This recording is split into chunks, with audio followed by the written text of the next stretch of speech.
Porn താരം stormy ഡാനിയൽസുമായുള്ള വിവാഹേതര ബന്ധം മറച്ചുവെക്കാൻ പണം നൽകിയെന്ന ഹഷ് മണി കേസിൽ നിയുക്ത US പ്രസിഡന്റ് ഡൊണാൾഡ് ട്രംപ് കുറ്റക്കാരനാണെന്ന ന്യൂയോർക്ക് ജൂറിയുടെ വിധി ശരിവെച്ച് ന്യൂയോർക്ക് കോടതി.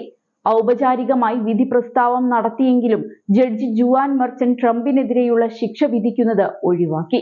കുറ്റക്കാരനാണ് എന്ന് കോടതി വിധിച്ചുവെങ്കിലും ജയിൽ ശിക്ഷയോ പിഴയോ നേരിടേണ്ടി വരില്ലെന്നാണ് വിവരം. നിയുക്ത പ്രസിഡന്റ് ആയതിനാൽ നിയമം അനുവദിക്കുന്ന പ്രത്യേക പരിരക്ഷ ലഭിക്കുന്നതുകൊണ്ടാണ് ശിക്ഷ ഒഴിവായത്. ട്രംപിനെതിരെ 34 കുറ്റങ്ങളാണ് ചുമത്തിയത്. 2 മാസത്തോളം വിചാരണ നടന്നിരുന്നു.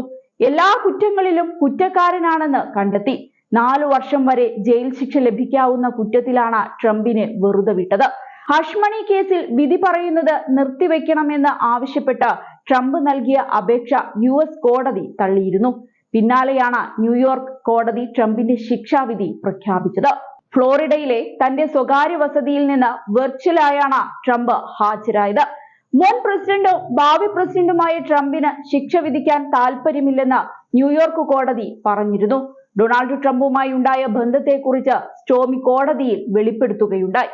ഈ ബന്ധം മറച്ചുവെക്കാൻ ട്രംപ് $1.30 ലക്ഷം നൽകിയെന്നും ബിസിനസ് രേഖകളിൽ കൃത്രിമം വരുത്തിയെന്നുമാണ് കേസ്. 2016 പ്രസിഡന്റ് തിരഞ്ഞെടുപ്പിൽ മത്സരിക്കുമ്പോഴാണ് പണം നൽകിയത്. 2006 ഗോൾഫ് മത്സരവേദിയിൽ വെച്ചാണ് ട്രംപിനെ കണ്ടതെന്ന് സ്റ്റോമി പറഞ്ഞിരുന്നു. റിയൽ എസ്റ്റേറ്റ് ബിസിനസ്സിലായിരുന്നു ട്രംപ് അന്ന്. ഓർമ്മക്കുറിപ്പുകൾ പുസ്തകമാക്കി ഇറക്കാതിരിക്കാനാണ് $1.30 ലക്ഷം നൽകിയതെന്ന് സ്റ്റോമി കോടതിയിൽ പറഞ്ഞിരുന്നു.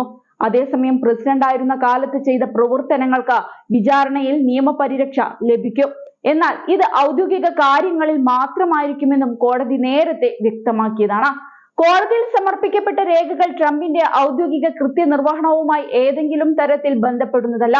ബിസിനസ് രേഖകൾ വ്യാജമായി നിർമ്മിച്ചെന്ന കേസിലെ നടപടികൾ ട്രംപിന് പ്രസിഡന്റ് പദം ഏറ്റെടുക്കുന്നതിലോ ഭരണം നടത്തുന്നതിലോ ഒരു തടസ്സവും സൃഷ്ടിക്കില്ലെന്നും കോടതി പറഞ്ഞിട്ടുണ്ട്.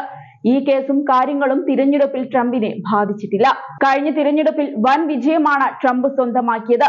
ജനുവരി 20-നായിരിക്കും ട്രംപ് US പ്രസിഡന്റായി സത്യപ്രതിജ്ഞ ചെയ്യുക. അതേസമയം അമേരിക്കയിൽ ഡൊണാൾഡ് ട്രംപിന്റെ സ്ഥാനാരോഹണം ഇന്ത്യൻ ഓഹരി വിപണിയെ എങ്ങനെ സ്വാധീനിക്കുമെന്ന് ഉറ്റുനോക്കുകയാണ് നിക്ഷേപകർ. താരിഫ് അടക്കമുള്ള കാര്യങ്ങളിൽ ട്രംപിന്റെ പൊതുവായ നയങ്ങൾ വിപണിക്ക് ആശങ്ക സൃഷ്ടിക്കുമെന്നാണ് വിലയിരുത്തൽ. വൈറ്റ് ഹൌസിലേക്ക് ട്രംപ് വീണ്ടും എത്തുമ്പോൾ ഇന്ത്യൻ നിക്ഷേപകരുടെ നെഞ്ചിടിപ്പ് കൂടുകയാണ്. കാരണം ട്രംപ് തിരഞ്ഞെടുക്കപ്പെട്ടതിനു തൊട്ടു പിന്നാലെ വിപണിയിൽ വൻ ചാഞ്ചാട്ടം തന്നെ അനുഭവപ്പെട്ടിരുന്നു. ഇന്ത്യ അടക്കമുള്ള രാജ്യങ്ങൾ ചുമത്തുന്ന താരിഫിനനുസരിച്ച് USഉം വൈകാതെ താരിഫ് ഉയർത്തുമെന്നാണ് ട്രംപിന്റെ പ്രഖ്യാപിത നിലപാട്. അങ്ങനെയെങ്കിൽ ചൈനയുമായി ഒരു വ്യാപാര യുദ്ധം തന്നെ ഉണ്ടായിക്കൂടുന്നില്ല. ഇത് ആഗോള വിപണികളെ തന്നെ ഉലയ്ക്കും.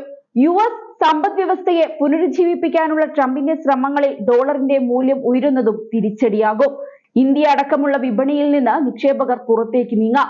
റഷ്യ യുക്രൈൻ യുദ്ധം, പശ്ചിമേഷ്യയിലെ സംഘർഷം എന്നിവയിൽ ട്രംപ് എടുക്കുന്ന നിലപാടുകൾ സ്വർണ്ണവിലയെയും ക്രൂഡ് ഓയിൽ വിലയെയും സ്വാധീനിക്കുകയും അതുവഴി ഓഹരി വിപണിയിൽ പ്രതിഫലിപ്പിക്കുകയും ചെയ്യും.